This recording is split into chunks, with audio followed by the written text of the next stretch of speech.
Merry Christmas, everybody. We are back. We somehow, not only did we do a first episode of KISSUES, but we're here to do a second. You counted us out once, fool you once.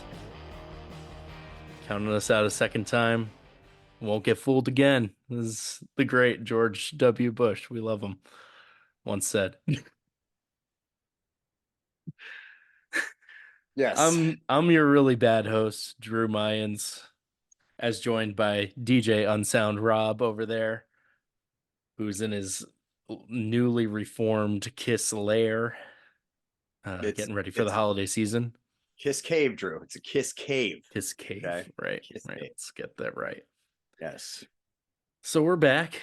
We got through our first episode podcasting together, and we learned a lot about Rob's experience seeing Kiss at Madison Square Garden, their final shows as non-virtual characters. And if you listened, which you probably didn't, majority of the people in the world, eventually we got to a point where Rob was talking about a specific ticket that was a special perk for anyone that went to the shows, but ended up being handled and mismanaged, and it's just a very messy situation. So, with that in mind, we're going to turn it over to you, Rob, because you had a very interesting week. Yes. I would equivalate this to, I guess, back in my college years, Drew, at about 4:35 in the morning at some point.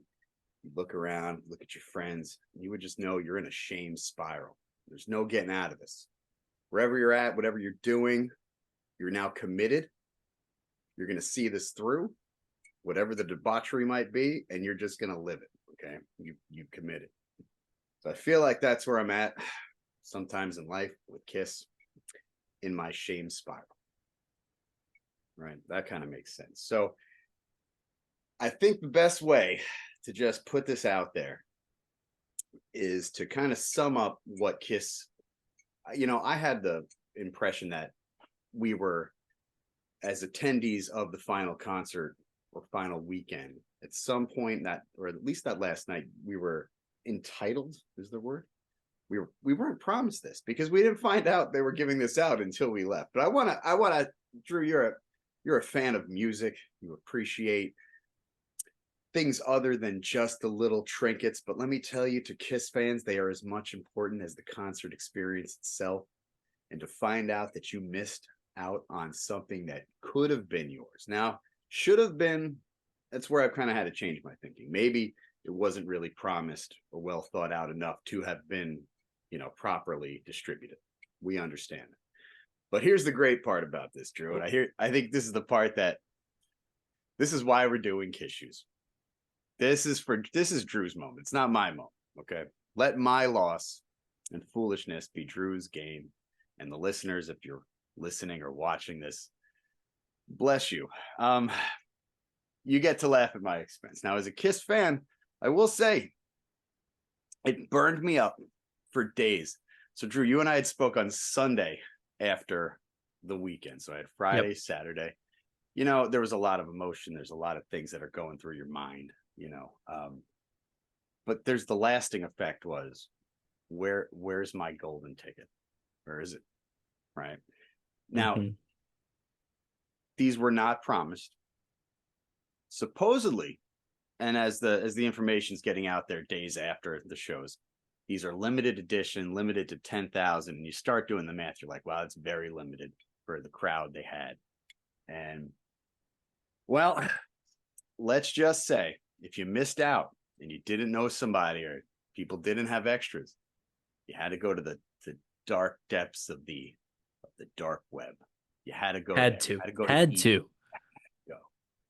You had to. Now, You yeah, heard the man. You had to do this. logic says you're going to regret it. There's going to be an opportunity, but you don't know. You don't know. So I would say that by Tuesday, I was in a fit of, I don't know. I was in a deep depression over this ticket on Tuesday. And I would say somewhere in the next 2 days, I exhausted over every option that I had. including going in with certain people, getting them for this amount or that amount, or we all make our deals with the devil, Drew. I did it. I made my deal with the devil. I said, okay, I'll pay you greatly for what could have been mine. And as soon as I did it, Drew, what happened? What happens to a fan, Drew, of a band like Kiss when we think something's exclusive, that we think that if we don't get it now, we'll never get it? Well, it's What happens? interesting what happens when a very greedy band that loves money finds out that something that they were giving out was selling for a lot of money. They sell it Drum now roll. on their website. I've been watching some podcasts, Drew. This is a hot topic, and I want to say, even the ones that I was watching that broadcast last night, this is not information that's even been discussed in this whole saga. So what it did is obviously two things: stop the secondary market in its tracks. I mean, these Yep. were selling for well over Yeah, what'd you twice pay, what. Rob? I will always say this answer, Drew. It's worth whatever you're willing to pay. So I will say that you can Mhm. go and buy this for a lot less than people were probably paying on the secondary market for this. Mhm. Yeah. What's also interesting, Drew, this seems to be, they say limited, but there's no quantity given now. And these are now made to order. They're not sold out it's about 48 hours after this was posted on Kiss Mm. Online. So we get the email. Now this was exclusively given out, the golden ticket, as a gift to people who left, or if you watched the pay-per-view, you had a chance to buy it, I believe, for the same price as it's going for Kiss Online right now. $350. It's being sold Kiss Online direct now. And I believe that's what you can get it for on pay-per-view.com if you watch the pay-per-view live. So, I'm sorry. Hold on. Which is So, wild because they gave this away as a gift. They were just giving these away randomly and then charging that amount on the pay-per-view. But now, listen, I love a collectible as much as the next guy. You and I know we've had many a discussion about many a different collectible. But so for $350, you are getting a piece of paper. well, Drew, how about an unboxing? Because I What haven't better done it place yet. to do it? I You have have not not. I've opened been it yet? saving this for today. Oh I boy. feel like this has to now sort of finalize with the shame spiral. We're not even there yet. The funny thing is, Oh. if it was supposed to be exclusive, you start doing the math, and some were given out. Obviously, they are, I believe, numbered, so we can check the certificates. But what I'm noticing is that they're not sold out after 48 hours on Kiss Online, and you can pre-order. They're shipping in February, which kind of means they don't even exist yet. They're printing more. Printing money, Drew. They're printing money. And they got us. And that's what we deserve. That's what I deserve. And that's why KISSUES exists. That's why this all exists. And it's We're here because you blew your wad on a little gold piece of paper. mm, it's all how you look at it, Drew. Does it have a QR code on it? Wow. You are. You've either done your homework, Drew. Well, let's find out together. Okay. So here it is. This is what was handed out just indiscriminately at the final show. And this is what people are now able to purchase directly through Kiss Online after the scalpers made their money. Ooh. Ooh. Hmm. All right. Wow. So it comes with a certificate of authenticity. Okay. This kind of looks like one of those like online made to order, buy this commemorative token. Is it that's not real. It's got to be a facsimile right there. It Right, says there's no official way. band signatures, but that doesn't mean that they're actual signatures. I don't buy it. I can't imagine they are, but the golden tickets, they're beautiful, 24 karat copper alloy.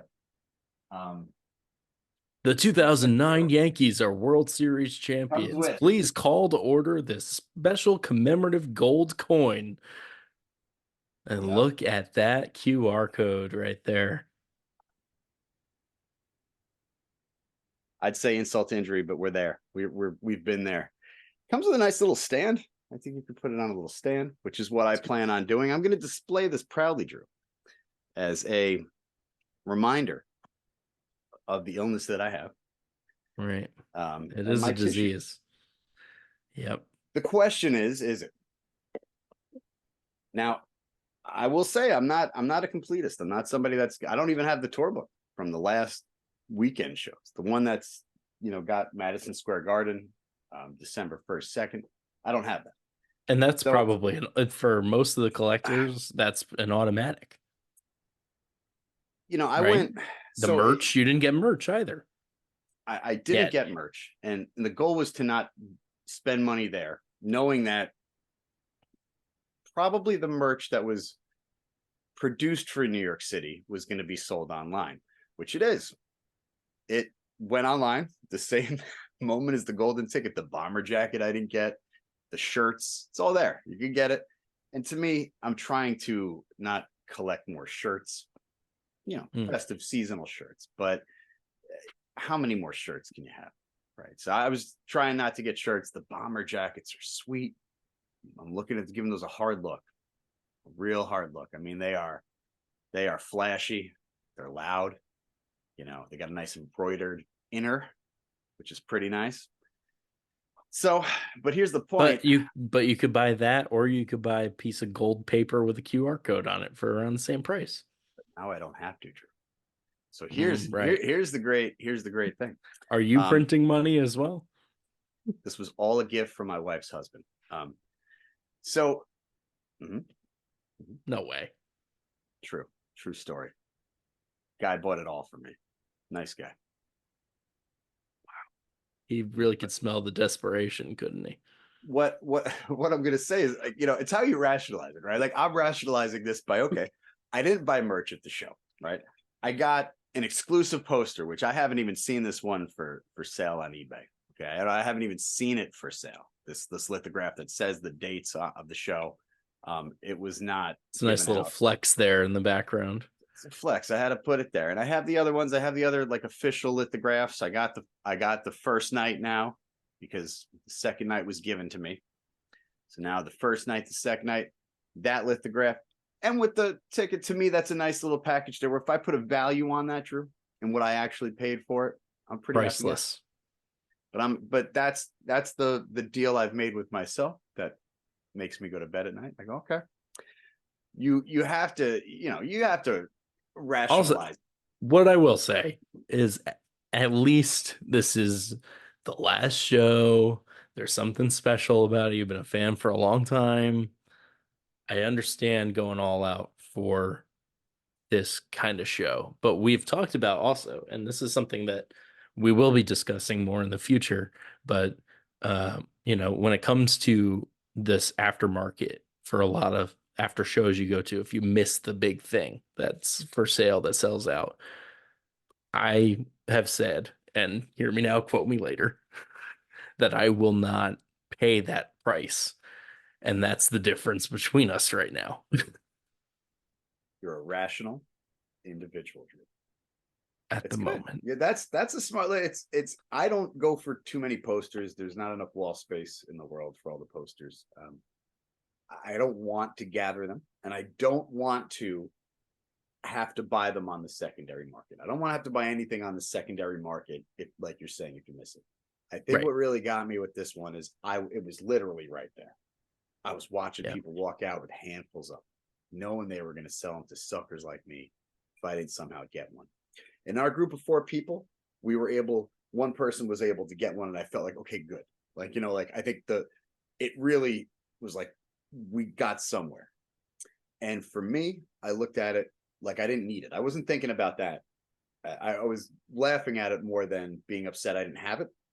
But then the days went by, and I stewed, and I looked at it. And I went, that's nice. It's nice. I'm sure it cost about $4 to produce, but it looks really nice. And Yeah, you could say that it was The foolish. 24 karat. That's what it says. Yeah. What it says. You know, Mhm. but again, I don't understand how you gave a certain amount out randomly. There were some for sale on the pay per view. There's some for sale online, limit four per person for 2 days now, and there was only 10,000. That math doesn't check. Even at the price point they're selling it for, the math there's not only 10,000. I don't know what I believe that was the number, but There's a fun little gimmick I see on Reddit with the r/vinyl releases, which is I'm a monster on that thing. Uh, but like some people will go in there and they'll add as many as it'll allow to cart, and then they'll find out how many are left. And I wonder if somebody could do that with this. But I'm sure the Kiss fans know all about those little games, and maybe they've blocked all those things from even being allowed to happen. Kiss But Online, that's exactly what you do for the exclusive, limited to like 500 colored vinyl or picture disc right, to like find out how many releases. are left. You, for the most part, that's accurate because there are people that will go on, and most of those are sold out. There's only one or two titles that really don't instantly haven't instantly sold out so far when they do that. But I want to say, if I'm looking, it does. Of course, it doesn't say out of a certain number, right? But it does give you six numerical places, so you theoretically could be up to 100,000. It's not the exclusivity. This wasn't one of those things where, oh, I have to have it because it was exclusive. It, you know, it's just so sweet. Drew. See, Drew makes good decisions. I make issue decisions. But It's not necessarily true, but but at this moment, here we are.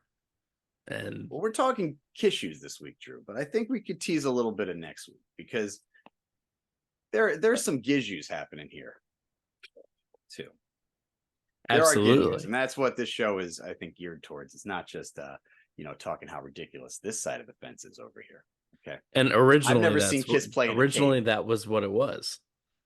Originally that was our idea, but as time has gone on, as the idea of Kiss Use has lingered on, I've found myself increasing in fandom more and more for my favorite band, active band, Which is The Australian psychedelic, many, many, many, many different genres and many different albums band, King Gizzard and the Lizard Wizard. They're prolific. They have they're completely independent. They do everything in house for the most part. All the art is done by Jason Galea, who's like the seventh member, so to speak. And they've released 25 studio albums since 2012. So we're talking multiple a year on average. There's been 2 years in that time that they released 5 albums.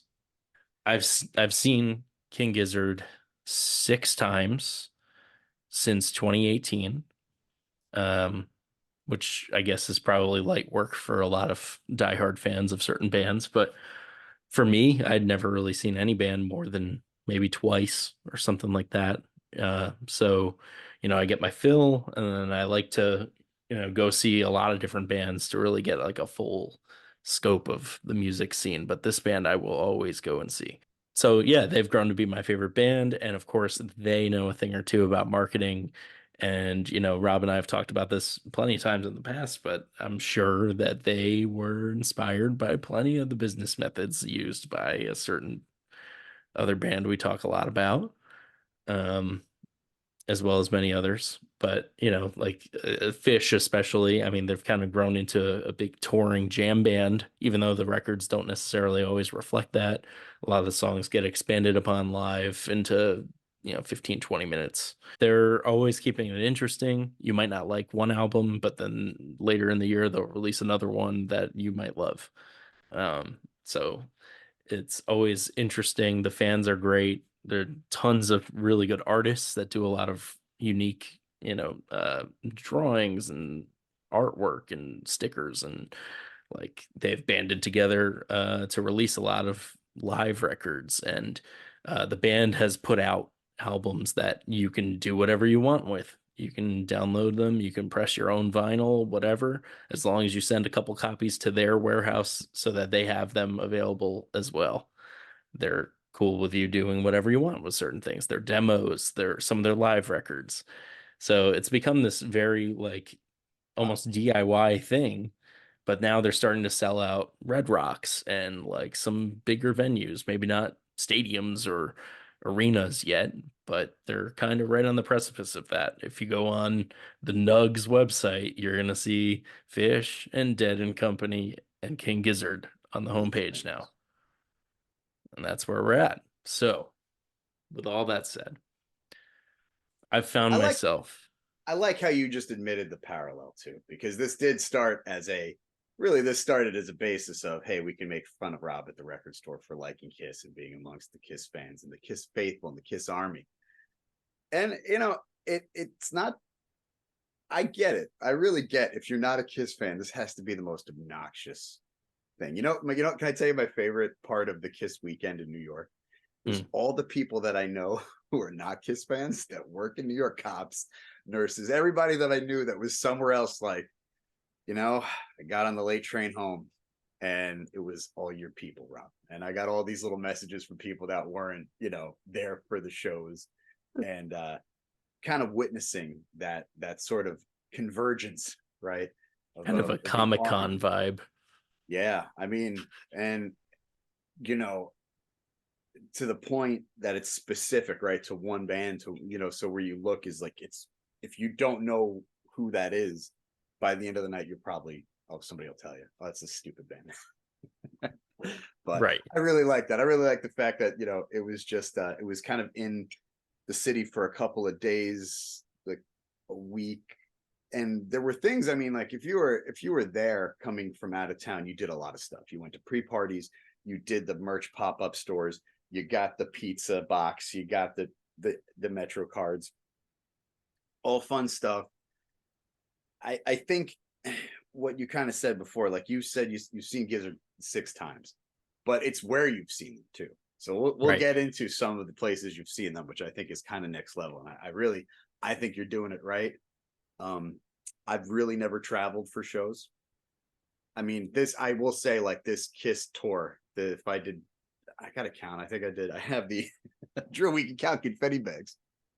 Oh Yeah, I boy. can't. We can't do this, Drew, without counting confetti bags, right? But I think I want to say I did 12 or 13 shows on the tour, and I This mean, when is I say what I I will traveled, always hold over you here. oh yeah, the Um, Kiss confetti kind of started you this whole thing you at the won't record find me store. doing this. Well, Drew says that now. I can't wait. I can't wait. You're going to come home from, seeing them on like a Carnival cruise ship, the Giz cruise, I Giz mean, Navy. You're going to they come got home with all sorts of trinkets and passes and stuff. But they I got want to say, like, gators and fishies. They could totally not pull off the cruise. all the A lot of traveling I did animals. for this tour was driving. Like I would get in the car, drive to Boston, drive home that night, drive to New Hampshire, drive home that night, drive to Rhode Island, drive home that night. That's what I pretty much did for all the shows. And it was taxing, but every show I got to see different friends, different people, see the show from different vantage points, and just kind of hang out and celebrate, even more than the band, just like celebrate, your friends, and you go places and you see each other. And you've had some pretty cool experiences seeing your band, which I think you're well on your way, Drew. I mean, you've surpassed me in the where you're willing to go for your band. I've just kind So of, I'm in the Meadowlands, just swamps area, New York, New Jersey, and I could see everything that comes to me. But you're somebody that's definitely taken it upon yourself to go and so experience your band. let's talk about it. The first two shows I saw them were in New York, where I'm from. So those were the typical just drive down. Saw them in Brooklyn at Brooklyn Steel in 2018. 2019, I saw them in Central Park at Summer Stage. And then in 2020, I had bought tickets to see them at Red Rocks in Colorado. Now, obviously, actually, I believe that was 2019, end of 2019. I had visited Denver. I was considering moving there at the time, and those shows got announced, and it was going to be like the next May. And I was like, oh, I'm absolutely going. A little thing happened that year. I don't know if you heard about it. It's horrible. Oh, And so that got postponed and it got postponed again and again. Eventually, those shows happened towards the end of 2021, and I still made the flight out. I moved and lived in Denver for 6 months, moved back, and then moved out, flew out for those shows in that time. So it was a wild year or two there, obviously, for a lot of people in a lot of different ways. But I got to see them at Red Rocks 2 nights in a row. Actually, right here. Got the uh, box set of those shows. It's a big boy. They did a third show, but it was like 2 weeks later, so I wasn't flying back out for that. That's where the dedication slows down. The next year, practicality. this year, I moved to Tennessee. And within the month of me moving here with my girlfriend, we went and saw King Gizzard in the caverns, which is about 1 or 2,000 capacity, and it's in a cave. I don't know if you've ever seen it. I hadn't heard of the venue until that tour was announced, and they booked that venue. How does a And show sound in a cave? it was pretty good, Really? honestly. Like, Okay. yeah, the acoustics are pretty decent. They've still got the stage set up and everything. There's no backstage, so any band that plays there has to run to the side through the audience to get to the stage, which was very fun. It was a very like beginning of a basketball game, doing the high fives down the line with the whole band as they're entering. Um, but that was a great show. I'm wearing the hat too. And that was Neat. really special getting to see them inside of a cave. A lot of their music fits very well for that kind of theme. So that was cool. And then currently I have tickets to see them at the Gorge next year in Washington State. We'll see if I can make it happen financially, but I'm hoping to. Um, You've secured the option with the ticket. I have the tickets. That's So what I've done. I've done that with Sierra Farrell in Tennessee. look at that. He's learning Might from me. might be doing a live episode if we make it that far. That's quite a ways down the road, but That'd be we could be doing a live episode. The parking Love lot of that. the Ryman Auditorium. So what I was gonna say is I don't really see it as necessarily like I'm traveling because I need to see the band. Of course, I want to see them. The shows are always great. I enjoy it quite a bit, but it's also a great excuse to get to see not only amazing cities I've never gotten to experience, but like special venues that they're touring at. It's what's nice about this right now is that they're not quite at the arena level yet. They're playing some smaller arenas on this upcoming tour, but nothing like, no MSG, nothing like that. And when you start seeing arenas and stadiums and a lot of stuff like that, you've seen one, you kind of seen them all. They're very similar.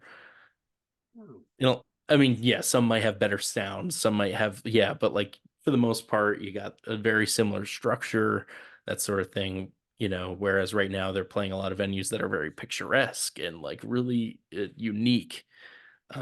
So taking advantage of that opportunity to get to see these special venues that I've always heard about and wanted to see, especially Red Rocks, the Gorge, places like that, but then also getting to see my favorite band there as well. So it's worked out really well. It's been exciting. I love to travel as is, so it's a great excuse to go see places I've never been to before. Growing up, I had the same kind of passion with baseball. So, like, I would like to go to new cities and then go to their stadium. Now, what I will say about the baseball stadiums there is a uniqueness to each of those stadiums that kind of fit the city that they're in, as real opposed to quick, how this. many have you gone to? Do you know? I think 9. Okay. What I think you're doing is the right way to do you experiencing your band through venues and cities and places. And I did travel. I've traveled this summer but more road trips in the car. I've only Sure. flew to see one band, and it was such a short endeavor. I had to get right back on the plane like the next morning after being up all night and then like flying back. And it's a very stressful situation, but an awesome situation that I Yeah. would recommend to anybody. But I got to say, when you talk about venues, one venue that I got to see was the music hall in is it Portsmouth, New Hampshire? This was a big Margot Price year for me, and I got to go see her at the music hall. I want to say in New Hampshire. I should look at the ticket, but I just got in my car and I drove back, and it was a hell of a night, obviously. But I had mistakenly bought tickets, thinking the show was at the Tarrytown Music Hall, and it was not. It was in a music hall far, far away. But I Oh boy. committed to that drive, Drew, and I committed to go seeing that show and to That's a see Margot story. Price and to see Margot Price in that venue was amazing. You know, I got to see her at like Webster Hall, like another really nice music hall. I got to see her in like a sit down, intimate acoustic performance, just her and a violin. And then I got to see her at a festival in the same year, which I think is That's great. pretty cool. If you're going to get to see Yeah. somebody, like you have your artists, like you're going to get to see them in those type of settings. Like I won't even say I've been there with Kiss like that. It's not like that for me, Kiss. You know, this is really Right. more about the pageantry and the fans and the history of it all. And man, Yeah. there's a lot of camaraderie there, but it wasn't. I didn't use that experience to discover these cities and these venues, but having done that with certain people now, I'm stoked to go see Sierra Ferrell. Like to see her somewhere is great. To see her, I think at the Ryman in At the Nashville, Ryman. not Yeah. from Nashville, but I mean, seeing her kind of perform there Yep. last night or whatever, you see, and I go, man, that's you want to see your artists at that time, at that moment in time. Another band I saw. I moved a lot of stuff out of the way, and it's right here at my feet. My favorite band of the year, my album of the year, Juna, and I got to see them live at St. Vitus this year. You know, Wow. album of the year, There you go. new band of the year. Saw them at that show, at that headlining show, and it blew my mind. You know, and these type of things where you get to see and use your band as your vehicle, and you meet people. I've met a lot of people that have traveled at that New Hampshire show. I think for Margot Price, there were people there that are like, oh, we saw her there. You know, they saw her in Texas, and you talk to fans like that, and you're like, all right, cool. I'm not the only one doing this. You know, we're all here for our bands. We're all here for our people. And it's those experiences, like, and I think you can use music for however you want, right? To make you feel better. You can use music to get those experiences. You could just, it's just part of most people's lives who really love it. And I think it's something I haven't done until later in life. Um, And that's hard because, you got a family, you got more obligations to be able to do the traveling and all this is that. all slowed down. But what I'm getting at is that a lot of people like start to lose even at my age. I'm close to the age where our studies say people stop discovering new music, which has always been the lifelong fear of mine is to just be stuck in this constant loop and not discovering. And Rob, you are an inspiration, honestly, for that. Like to show that that doesn't always have to be the case. So trying my best to stay informed, to be able to see these bands while they're in their prime. Um, because I don't know, just like I mean, my first two concerts were pretty special. I grew up a huge Beatles fan, and my first two shows were Ringo Starr and Paul McCartney. So like this for me and for a lot of people, those are pretty big. But seeing a lot of these older veterans, it's like it's almost just like, oh, cool, that's impressive that they can still put on a show like that. But it's not like, oh wow, they really blew me away. It's like, okay, they still got it. And you can say bands stay together longer, they get tighter, that sort of thing. But just some of that wild energy that you get with a new band that's just like they just released their first album, they're feeling Oh, good, they're confident. I I mean, say it you all the know a time, thing or Drew. two The about that. pre-rehab years, like those first 3, 4 records, when it was just trying to barely stay on the tracks. Once they figure it, I don't care who we're talking about. Like once the formula was figured out, and everybody's like, all right, here's what we got to do to maintain this. I'm not saying that it's over. I'm saying that initial inspiration. This band Kiss has drawn a career based on what they did in those first few formative years that they gave people. Right. Well, Yeah. it was. I mean, you're talking about 5 years. 74 to 79 is really like that's the era. And when And you then talk about after that, most bands, that's the case. you You're don't talking have more five than to 10 years. You And know, look at new everyone says, "Oh, bands. the Rolling Stones have been going for 50 years." Okay, and Rolling Stones are very special for sure. But their prime, I don't know, 10, 15 years? And that's, Like, I mean, okay, and that's great. Like, there's nothing against them, but like, okay, like, it's great that they've got the longevity, but also let's remember that, like, yeah, all these bands peak for a certain amount of time, and it's a lot less time than they're actually active in a lot of cases. and there's bands that don't do that, and they don't get the credit as much. It's funny because like you'll get like Robert Plant will be constantly criticized for the fact that he's like, I'm just not doing that. Right. Like he's not going to go and just, I'm going to give you the Led Zeppelin greatest hits tour you guys want to see every year. In fact, I'm never going to do it. In fact, hey, I'm going to do a whole, different trip that's just feeding his artistic creative side. And it's Yep. not worrying about, the check that's going to come because you did the tour, because you had to. Um, I think like that gets overlooked in the grand scheme of things because it's so easy for a band who has no business even still being, I want to say relevant, but there's so many bands out there that are touring based under the logo and the name. Yeah. Not Kiss, not Kiss, other bands, Oh Drew, no, not yeah, Kiss, definitely, of course. definitely not Kiss. No, not the But there's, band that's going virtual. I mean, that's a whole nother thing that I feel like I have all new thoughts on, but this is not about that. This is about the golden idiot, Drew. Okay. I had to do it. I had to do it. And I feel like this is without doing this, Drew, all these other experiences, everything else I've done, I'm always going to go, what if, right? So it was the bow on the weekend, maybe that I feel like I did need. Like I was supposed to get this. I should have been there. I should have lingered more. I shouldn't have been one of the first people to be pushed out of Madison Square Garden after my band just played their last show. So it was more like a personal regret. I didn't feel like, oh, I was owed this. I was gypped. I should have gotten this.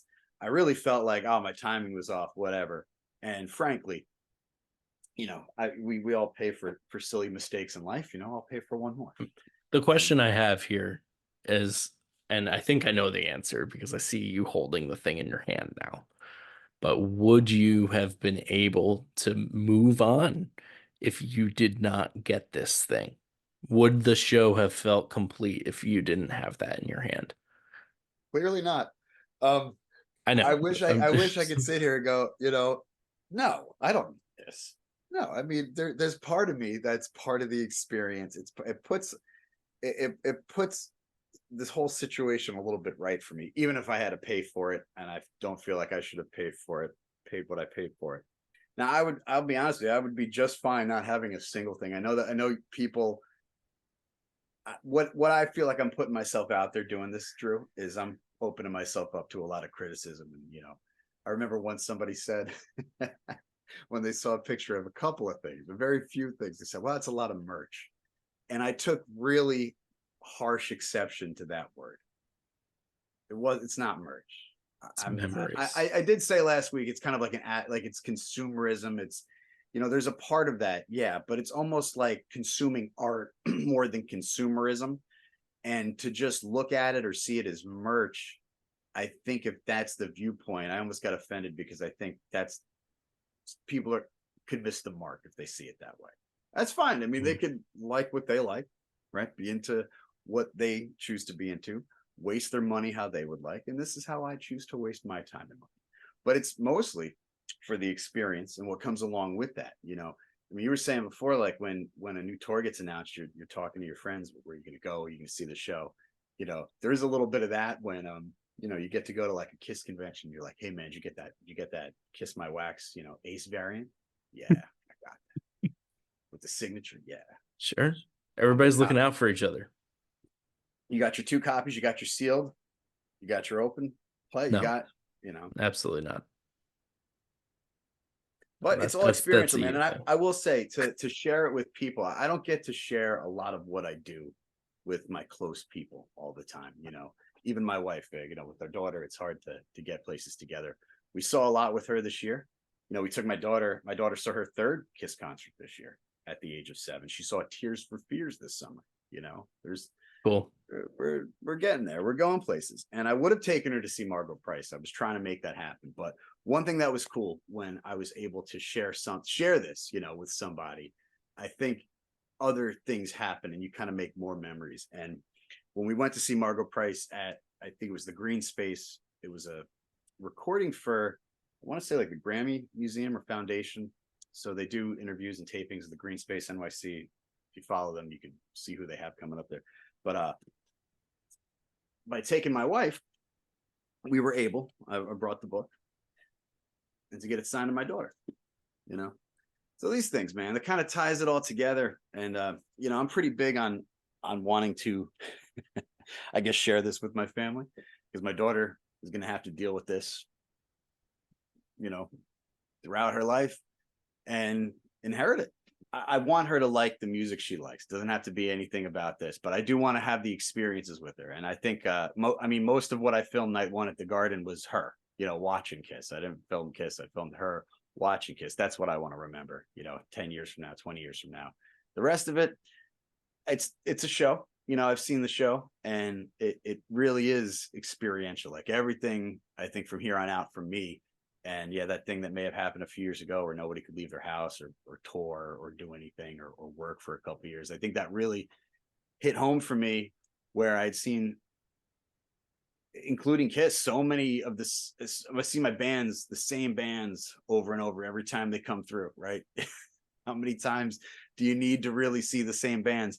And I think with Kiss, for me, it was very experiential. I mean, I did not go necessarily to see the best performance from the best band out there doing it right now. In that sense, I went there to see my band putting on their show, and kind of being there in the mix with my people. And that was it was worth doing. I'm actually happy that the tour is over, Drew, and I think this ticket kind of ties it all together for me. Like, I deserve this golden ticket because I went to 12 or 13 of these shows. I have to count my confetti bags to see how many I've been to, but I earned it, man. I'll tell you right now, you can go on Kiss online. One of my favorite things, we can maybe get into like because it's not just the records.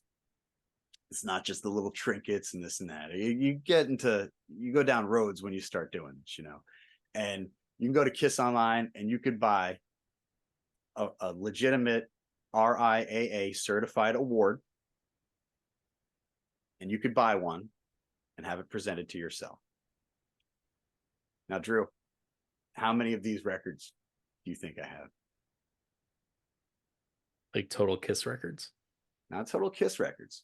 Total commemorative RIAA awarded records. The answer is more than I should. Oh, jeez. But I earned that the same way I earned this golden ticket by buying every album about 40 times, by going to shows, over and over, by making, good, bad, or poor financial decisions on behalf of my love for this band. I feel like I earned it. And I think this golden ticket was something I had to have. I had to. It really is the thing that if I didn't get at the end of this tour, like I said, first couple days, I was able to go, all right, I missed it. But the longer I went, no, that's my, and yeah, I have real tickets from the tour. I have real memories. I have all that stuff. Do you need it? No. But I tell you what, when I come down here, right, and I want to kind of feel it for a minute. I'm like, yeah, I did all this. I did it, hung out with Ace here, Peter here, Gene there. This is it. And Without this, now, Drew. And now I'm relieved in a way. There was a bit of relief that came when it arrived. Like, oh, all right, this wasn't the thing. I didn't know I needed this before that final show. This wasn't even in the conversation, right? And then it joined the chat. And here it is. you can catch the third iteration Wonka starring Timothy Chalamet in theaters now around the holiday season. Is that true? Sure is. It's out Wow. now. I You've only already asked that got your because golden ticket for entry. So just today, my daughter watched Willy Wonka for the first time. So there's been a lot of golden ticket discussion in this house today. yeah, you might want to skip the Johnny Depp one and just go straight to the new one. Might be a little too creepy for her. I don't think we're gonna leave the first one.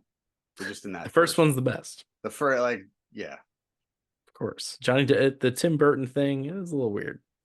Oh man, And just what that would you expect from Tim? original lineup. It's always the original lineup, Drew. Always the original four. Sure is. You know, Well, I'll with go that in 80s mind, Kiss.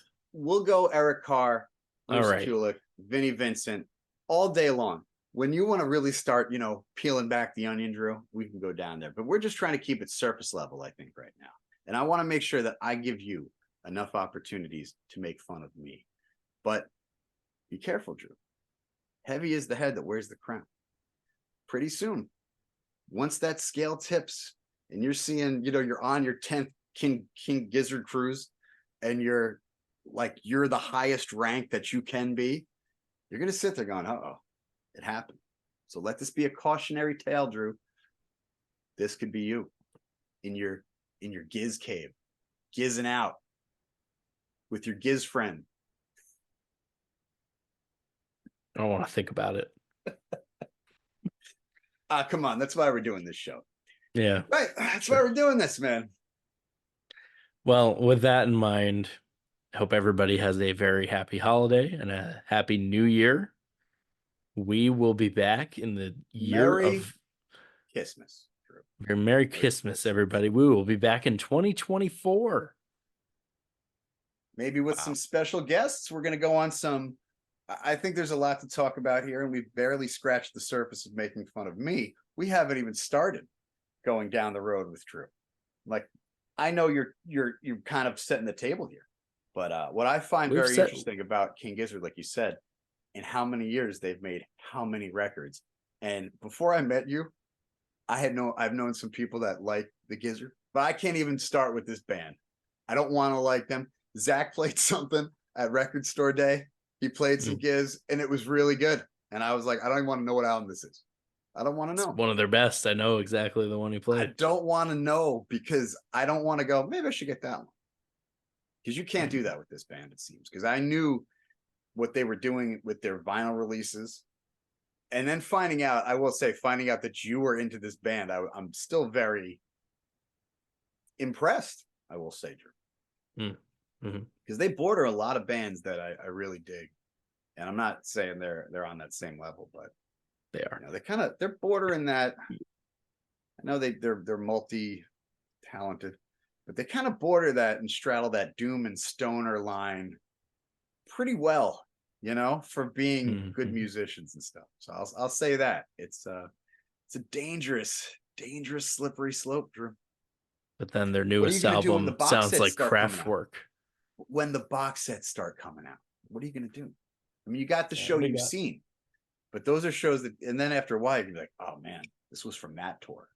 Man, they've never played this stuff since then. Well, there's certainly a Grateful Dead like quality to seeing them live, and like, what are you gonna get? They've never played these songs live, like, and they have so much to choose from in Is just it a 10 set list years. culture? Big time. Yeah. Big time. Yeah. There's a lot of clamoring for a lot of songs and even albums that they haven't even touched live yet. So They've set you exciting. up for a Dead. lifetime of financial distress and hopefully good Memories. memories, man. That's what it's about. Memories. And I find it very comforting, Drew, that you have someone in your life that you can share these Gizzard memories with, She's all into. I mean, that's wild, man. That's like when I go see my buddies that are at KISS conventions, and it's usually the later in life relationships, they're like all in it together, and they're there. And it's nice to see, because my wife, she's just like, go to the basement, go down there. Shoo.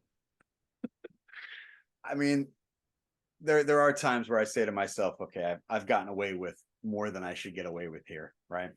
I should probably just be grateful for the fact that, I live in a house where somebody can tell me to go downstairs. That's true. It could be worse. Yeah. Especially after Anywho. those Motley Crue concerts back in the day, Drew. Okay. All right. We'll get to those in another episode.